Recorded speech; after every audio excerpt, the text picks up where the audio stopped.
रामराम मंडळी. इथून पुढचे काही दिवस मी भगवद्गीता जीवनात आचरणात कशी आणायची हे तुम्हाला सांगण्याचा प्रयत्न करणार आहे.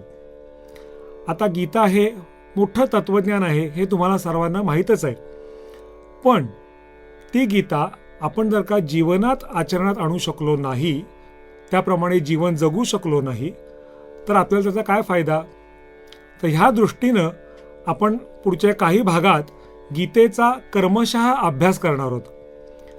त्या अभ्यासाद्वारे मला तरी आत्तापर्यंत खूप चांगला फायदा झालेला आहे. मी स्वतः इंजिनियर आहे.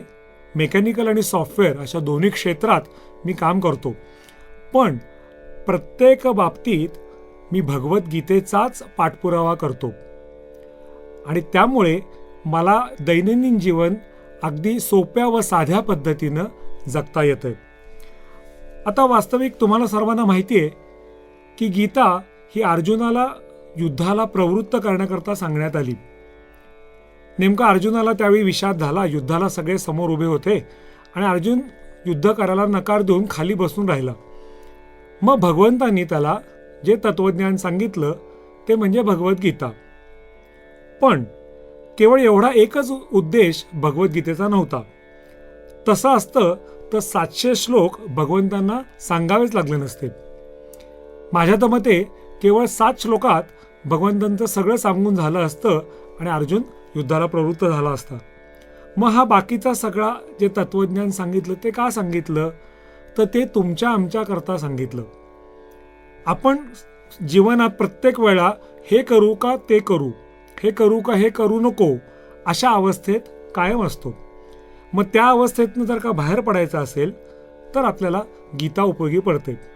म्हणून ज्ञानेश्वर माऊलींनी सांगितल्याप्रमाणे आपण अर्जुन व्हायचं आणि भगवंतांकडून गीतेचं ज्ञान घ्यायचं.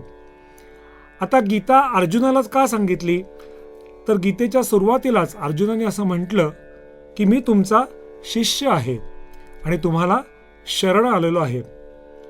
तो शिष्य आहे हे जे म्हटला हे अत्यंत महत्त्वाचं आहे. आपण एखाद्या गुरुला जोपर्यंत शरण जात नाही, त्याचं शिष्यत्व पत्करत नाही, तोपर्यंत आपल्याला तो गुरु विद्या देत नाही. म्हणून भगवंतांना आपल्याला शरण जाणं हे अत्यंत गरजेचं आहे. आणि मग पुढं त्यांनी जो सगळा मार्ग अर्जुनाला उलगडून दाखवला, त्या मार्गावर आपण जितकं जास्तीत जास्त आचरण करू तेवढं आपलं जीवन सुकर होत जाईल, सुलभ होत जाईल. मी तर म्हणतो सुखी पण होऊन जाईल. सुख म्हणजे काय हे जर का तुम्हाला खरोखरी शोधायचं असेल तर भगवद्गीतेसारखं दुसरं साधन नाही. आपण सगळेजण फक्त व्यावहारिक आणि भौतिक सुखात कायम मग्न असतो. आपल्याला त्या सुखांच्या पलीकडचं कोणचंही सुख दिसत नाही. गीता बरोबर याच्या विरुद्ध सांगते. पारमार्थिक आणि पारलौकिक जे सुख आहे त्याचा तुम्ही आस्वाद घ्या आणि त्या सुखाच्या प्राप्तीकरता प्रयत्न करा. आता एक एक श्लोकात अर्थ सांगत जाऊन आपण पुढे जाऊ आणि एक एक श्लोक समजावून घेऊ. गीतेच्या तत्वज्ञानाला खरा जो प्रारंभ झाला तो 2ऱ्या अध्यायातल्या 11व्या श्लोकापासून.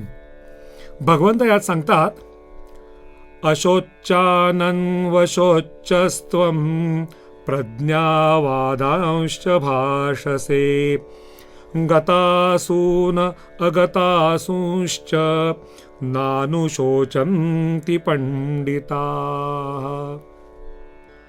काय सांगतात भगवंत, ज्या गोष्टीचा शोक तू केला नाही पाहिजेस त्याचा तू शोक करतोयस आणि वर पांडित्याच्या गोष्टी बोलतोयस. जे पंडित लोक असतात, जे घडून गेलेल्या गोष्टी आहेत आणि ज्या पुढे घडणाऱ्या गोष्टी आहेत त्याचा कधीही शोक करत नाहीत. आता अर्जुनाचं नेमकं हेच झालं होतं की युद्धात मी ह्या सर्व माझ्या नातेवाईकांना मारलं तर माझं काय होईल या गोष्टीचा तो शोक करत होता. पण जी जन्माला आलेली लोक आहेत ती आज ना उद्या कधी ना कधीतरी मरणारच आहेत. त्यामुळे त्याचा शोक कशाचा करायचा. यात एक कबीरांचं वाक्य आहे ते फार छान आहे. ते म्हणतात, शोक उसी का कीजिए जो अनहोनी होए.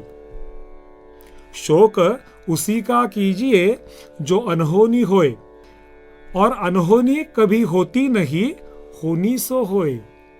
इथं कधीही अनहोनी म्हणजे अघटित काहीही घडत नाही. जे घडतं ते सर्व पूर्वनियोजित असतं.